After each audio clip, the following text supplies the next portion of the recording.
Em 2022, decidimos aumentar nossa família e transformar um sonho em realidade. Foi assim que encontramos a Clínica Fecundar e iniciamos a nossa jornada. Com todo cuidado, a doutora Daiane nos acolheu, orientou e nos deu segurança em cada etapa.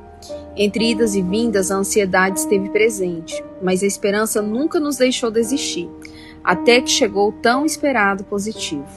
Pouco depois, descobrimos que a nossa dociliza estava a caminho. Vivemos momentos inesquecíveis e, de repente, tudo ganhou mais cor, mais sentido, mais amor. Li chegou para iluminar os nossos dias e completar as nossas vidas. Um amor tão grande que parece que sempre existiu. Nossa eterna gratidão à equipe Fecundar e à doutora Daiane por tornarem esse sonho possível. As futuras mamães sejam fortes, perseverem e nunca deixem de acreditar. Beijo, doutora Daiane.